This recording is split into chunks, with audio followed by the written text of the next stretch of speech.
People believe they know Savannah Guthrie, the composed and polished co-anchor of the Today Show, the woman who greets America each morning with a radiant smile, incisive questions, and an ease that softens even the hardest headlines. For more than a decade, she has been a daily presence in our homes, interviewing presidents, sharing stories of motherhood, and handling personal hardships, including her divorce, with composure and strength. But imagine if behind that carefully maintained image, Savannah had been concealing something enormous. Something that stretches back 30 years.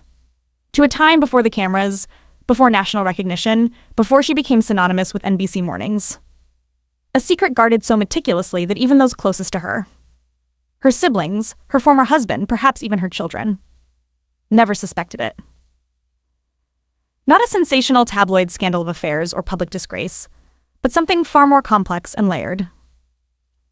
A hidden existence she constructed slowly, deliberately, over decades, while steadily ascending the professional ladder. Now, as her mother Nancy's disappearance enters its 10th agonizing day. Blood staining the porch, the pacemaker signal abruptly silenced, Bitcoin ransom demands unanswered. That long-buried secret is beginning to fracture. Because the call that triggered everything did not come from a kidnapper. It came from someone who knew Savannah's hidden world intimately. And what that person revealed had the power to reshape everything we believed about her. The unraveling began on a misty morning, February 10th, 2026. As these words are written, the Guthrie family remains gathered in Tucson, tension saturating the air inside a temporary command center. A rented house situated not far from Nancy's now empty ranch-style home in the Catalina foothills. Savannah had been awake since before sunrise, reviewing tips with her siblings, Annie and Cameron, coordinating efforts with detectives from the Pima County Sheriff's Department and agents from the FBI who had become constant presences in their lives. Yellow crime scene tape continued to flutter around Nancy's property, a relentless reminder of uncertainty. No fresh leads had emerged after the previous evening's 5 p.m. deadline. Only volunteers searching desert terrain, drones hovering overhead, and the oppressive silence surrounding whoever had taken an 84-year-old woman reliant on heart medication and a walker. At approximately 8:45 a.m., Savannah's personal cell phone rang. She stepped onto the back patio, assuming it was another update from law enforcement. The voice that greeted her, however, was not Sheriff Chris Nanos or an FBI liaison. It was a woman, likely in her mid-50s, speaking with calm urgency. "Savannah, it's Elena. We need to talk. About your mother and about everything you've kept hidden all these years." Savannah stopped cold. Elena. A name she had not heard spoken publicly in decades. A name intertwined with a chapter of her life she believed permanently buried. According to sources close to the family who overheard fragments of the exchange, Savannah's composure faltered for the first time in days. She responded in a hushed, strained whisper. "Not now. Not like this. How did you even get this number?" But Elena persisted. She cited specific dates from the early 1990s, named obscure Tucson locations, even referenced a locket Savannah had once given her. "Your mother's disappearance isn't random," Elena insisted. "It connects to us. To what we created. If you don't tell the truth, it will destroy everything." When Savannah ended the call, her hands were visibly shaking. She returned inside, her face drained of color, and called Annie and Cameron into a private meeting. No agents, no outsiders. That was when she disclosed the truth she had concealed for 30 years. She had been living a double life. This hidden life began when she was just 16. A Tucson high school student grappling with her identity beneath her mother's vigilant gaze. Born Savannah Clark Guthrie in 1971, she grew up far from the glare of national fame. Her childhood appeared ordinary.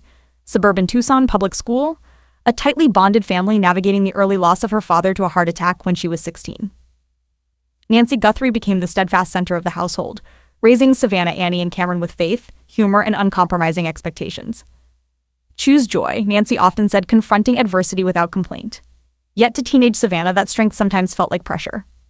Nancy's love was fierce, but it carried standards. Be resilient, be self-sufficient, do not reveal weakness. Feelings were private. Achievement was paramount. Savannah excelled academically. Straight A's, debate team champion, bound for the University of Arizona. Yet inwardly, she yearned for something beyond perfection. She longed for autonomy, for space to exist without performance. That was when Elena Ramirez entered her life. Elena, 19 at the time, was an artist and activist in Tucson who facilitated an underground youth circle for teens exploring identity, away from judgment during an era when being different invited scrutiny or danger. Savannah discovered one of their gatherings in 1988 after spotting a school flyer promising authenticity without condemnation. Elena was charismatic, fearless, unapologetically queer in a conservative environment. She recognized in Savannah a spark buried beneath expectations. Friendship blossomed into something deeper. Given Nancy's strict household and Savannah's fear of disappointing her mother, their relationship remained secret. What began as youthful defiance evolved into something profound. Elena introduced Savannah to underground art spaces, activist communities, and even helped her obtain a fake ID so she could attend events discreetly. Savannah adopted an alter ego. Clark, her middle name, representing a freer, unrestrained version of herself who wrote poetry, attended protests, and existed outside familial expectations. Even as Savannah advanced through college, law school, and into journalism, this dual existence continued. Trips back to Tucson were not solely family visits. They were returns to Elena's world. Nancy believed her daughter was studying or networking, unaware that Savannah was sustaining a hidden identity where strength was not obligatory. Elena became her confidante, privy to fears of inadequacy and vulnerability, as Savannah's career accelerated, from local Tucson reporting to larger markets and eventually NBC. Maintaining the secret grew heavier. Nancy's pride was unwavering, accompanied by reminders to remain focused and undistracted. Revealing Elena would have shattered that image. So Savannah compartmentalized: public persona, ambitious journalist, dutiful daughter, private self. Stolen time with Elena, exploration of identity Nancy might not understand. By the mid-2000s, as Savannah became a national figure at NBC, Elena had relocated to a quiet Tucson suburb, teaching art. Visits grew less frequent, yet emotionally intense. Elena never demanded more, acknowledging the stakes. "Your mom shaped you," she would say. "I accept the parts I can have." Nancy's disappearance altered everything. Elena, following the news obsessively, began connecting threads to their activist past. An unresolved grudge, perhaps mistaken identity involving Clark. Her call was not betrayal, but urgency. "If I stay silent," she told Savannah, "the truth dies with me." Or with Nancy. When Savannah confessed to Annie and Cameron, shock filled the room.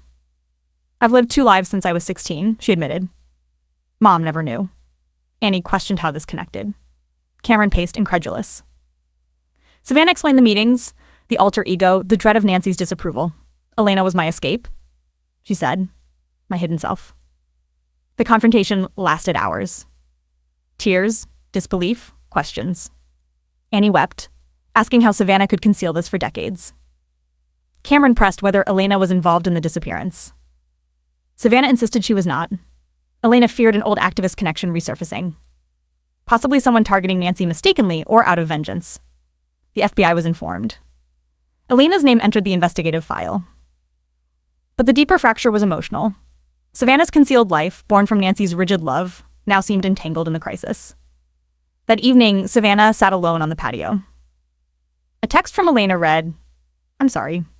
You don't have to hide anymore." For the first time in 30 years, Savannah questioned whether that was true, whether the persona she constructed for Nancy could be dismantled. More admissions followed. The fake ID at 18, the protests, a volatile man named Ricky Torres, who had once threatened the group in 1992. With no robbery motive and Nancy's disappearance marked only by blood and absence, the past felt dangerously relevant. By midnight, Elena was en route to Tucson under FBI coordination. She denied involvement, offering only concern and potential leads. Her call had shattered decades of secrecy, forcing Savannah to confront how her hidden life might intersect with her mother's fate. The next morning, Elena arrived. Time had etched lines across her face, but her smile remained familiar.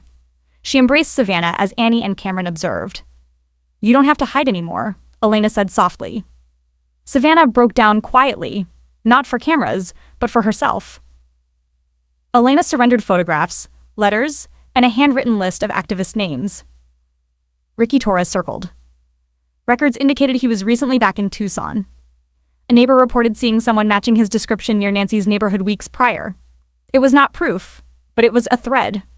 For the first time in 10 days, Savannah felt a subtle shift. Not hope, but possibility. She was no longer solely the perfect daughter or polished anchor.